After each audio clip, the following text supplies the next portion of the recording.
આ સમા વિસ્તાર ન્યૂ સમા રોડ છે, સ્વાતિ સોસાયટી પાસે આ બનાવ બન્યો છે અને એક ઈસમ દ્વારા ફૂલ સ્પીડમાં 120 કે 130ની સ્પીડ હશે અને કાર ચાલકે 3 થી 4 જણાને અડફેટમાં લીધા છે।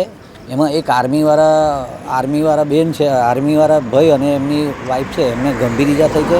બીજા 2 લારીવાળા છે, એમને બી ઘણું નાનું પગમાં ને હાથમાં મૂઠ માર વાગ્યો હોય તેવું લાગી રહ્યું છે, જેથી આ કાર ચાલક જલ્દી પકડાઈ જાય તેવી અમારી માંગણી છે। અને આ જે અવારનવાર આ જગ્યા પર સ્પોટ પર જે અકસ્માતો થઈ રહ્યા છે એ સ્પોટ તાત્કાલિક ધોરણે ટી પોઈન્ટ બંધ કરવો જોઈએ અને આગળથી ટર્ન આપવા જોઈએ, કાં તો બમ્પરો મૂકવા જોઈએ। અને આવા જે બેફામ કાર ચાલકો છે તેના પર કડકમાં કડક કાર્યવાહી થવી જોઈએ અને જેલમાંથી આવા લોકો છૂટવા ના જોઈએ, કારણ કે 8 વાગ્યા પછી તો હવે એવું લાગે છે કે પબ્લિકને ઘરની બહાર નીકળવું તો વિચારીને નીકળવું પડે કે બહાર નીકળું કે ના નીકળું, કારણ કે જેમ જે રીતનું લાગી રહ્યું છે કે તેમને નશો વધી રહ્યો છે અને આવા કાર ચાલકો બેફામ બીક વગરના બહાર નીકળે છે, એટલે જનતાએ વિચારવાની જરૂર છે। હવે લારીવાળા સ્વાતિ માર્કેટના ગેટ સરદારજીની ટર્નિંગ છે ને ત્યાં આગળ ટોપિંગ જતા રહ્યા બહુ फास्ट स्पीड में